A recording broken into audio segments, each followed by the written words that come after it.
사람은 변하지 않아. 이런 말이 있습니다. 이 말은 사람이 얼마나 변하기를 싫어하는지, 사람이 변하지를 잘 않기 때문에 하는 이야기입니다. 이것은 자랑 삼아서 하는 말이 아니라 조금은 창피한 그런 이야기입니다. 우리가 설령 변화되고 그리고 새로운 삶을 살다가도 어려움을 닥치면 곧바로 육신의 그 삶으로 돌아가 버립니다. 결코 우리들이 수준 높은 삶을 사는 것이 결코 아닌 것 같습니다. 반갑습니다. 파라가이 송강호 선교사입니다. 하나님은 구원에 우리가 이루기 위해서 우리의 육신의 삶을 변화시키고 영적인 은혜의 삶으로 우리를 바꾸려 하는데, 우리는 그 하나님의 그 마음을 계속 거절합니다.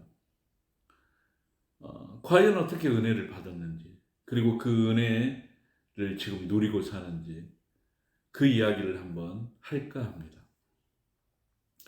계속적으로 그런 상황은 부닥쳤습니다. 저는 선교사 훈련을 받을 때 그 단체 내에서 적응도 좀 느리고 깨달음도 느렸습니다. 그래서 그런 충고 아닌 충고를 들었는데, 이것이 마지막 기회일지도 모르는데 이 훈련 소홀히 받다가는 큰일 납니다. 정말 저를 위해서 하는 그런 충고인데 저는 심한 반발감을 가졌습니다. 왜냐하면 제가 아는 주님은 제가 포기하더라도 저를 절대 포기하지 않는 주님을 저는 믿고 있었습니다. 아무리 넘어지고 아무리 실수하고 실패할지라도 하나님의 그 뜻으로 주님은 다시 일으켜 세워서 그 뜻을 이루어간다는 그 저만의 어떤 믿음이 있었던 것입니다. 저는 속으로 다짐했습니다. 절대 그런 일은 없다고.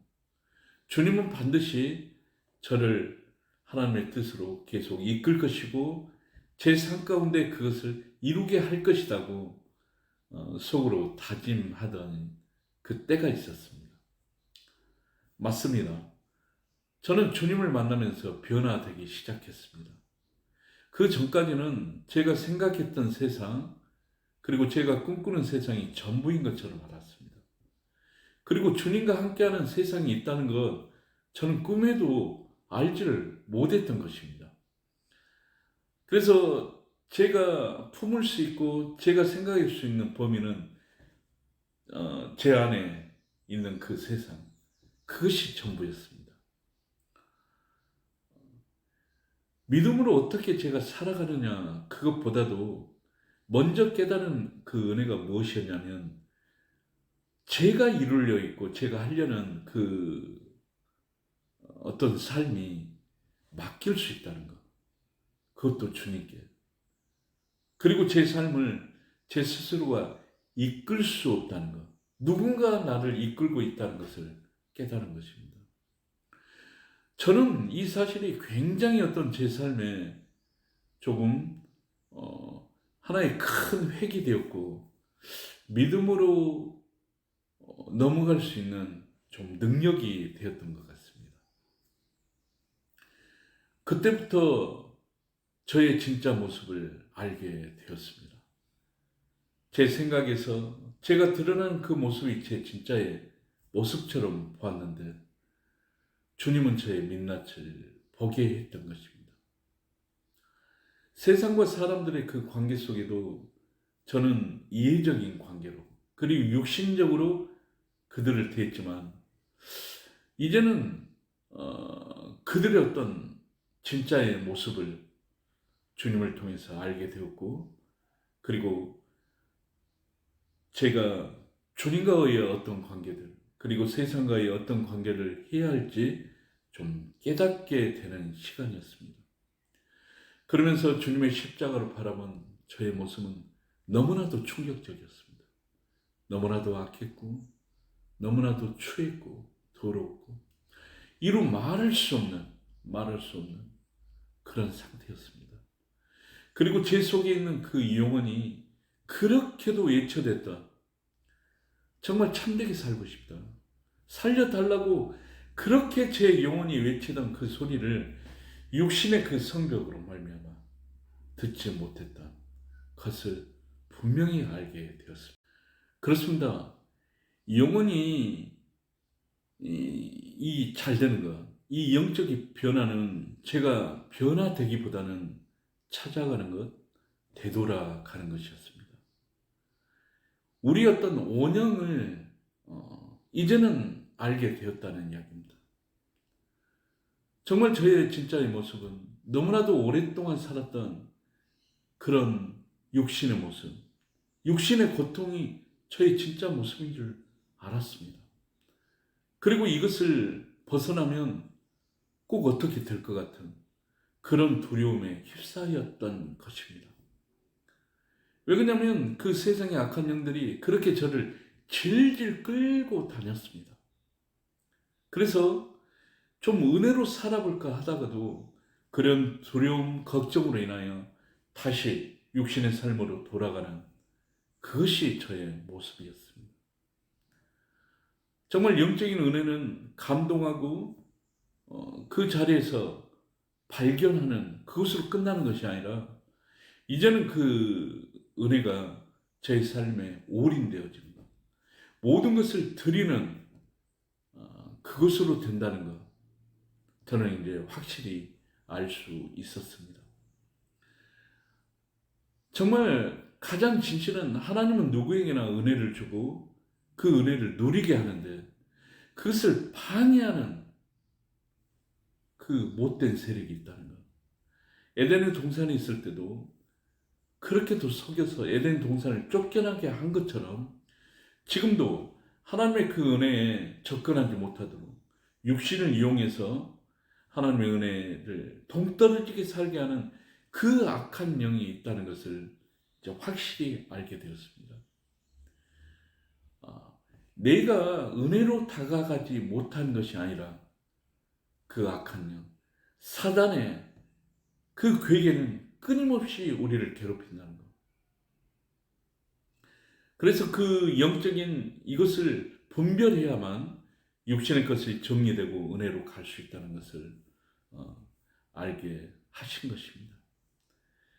우리의 모습은 가장 추하기도 하고 가장 은혜로 거룩하게 되기도 합니다.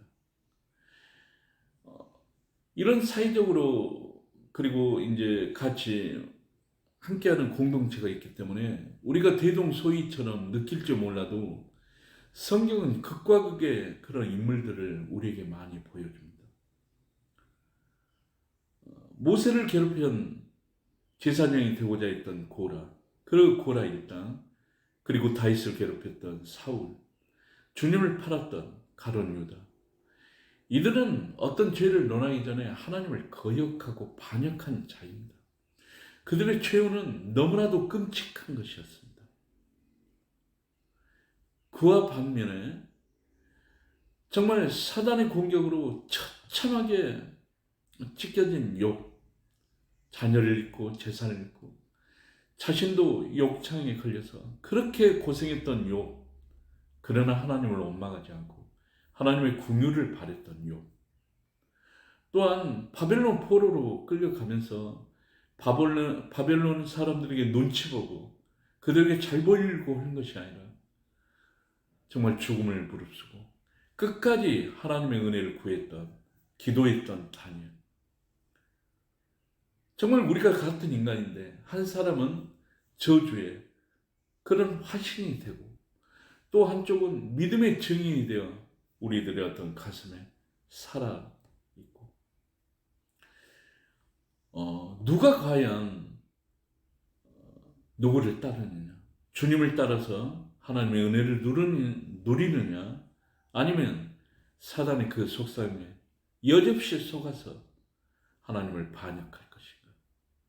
이 문제가 정말 우리의 문제가 되는 것입니다. 우리의 모습은 극과 극의 모습을 나타낼 수 있습니다. 근데 한 가지 분명한 것은 그러나 분명한 것은 하나님 앞에서 우리는 모두 다 동등합니다.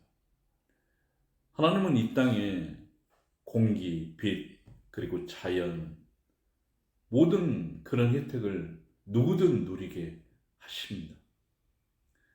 그리고 한번 기억해 보십시오. 어느 누구나 교회 한번 가보자, 예수 믿어보자, 이런 권유, 이런 소리를 안 들어본 사람이 어디 있습니까?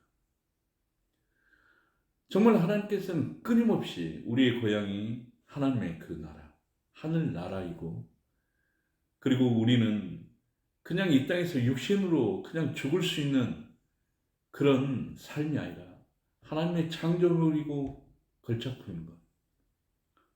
끝까지 하나님의 그 사랑의 외침에 거부하고 끝까지 하나님의 그 뜻에 반대하는 반역하는 그 삶을 끝까지 한다면 그 결과는 누가 책임을 져야 합니까?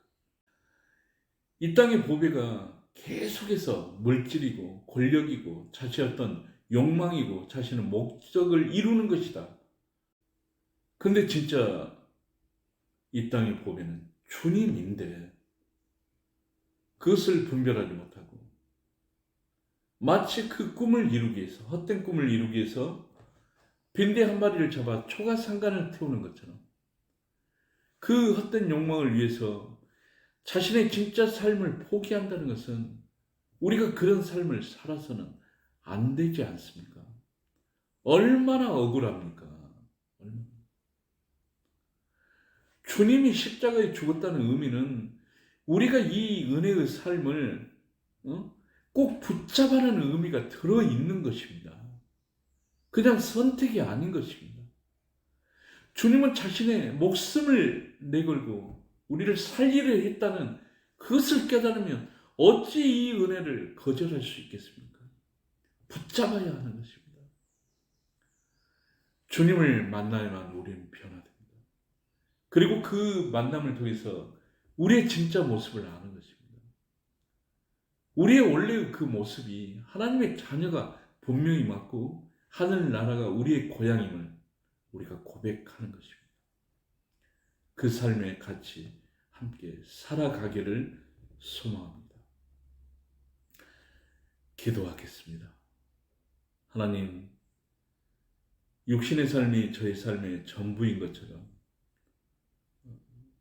제 열심으로 살았습니다.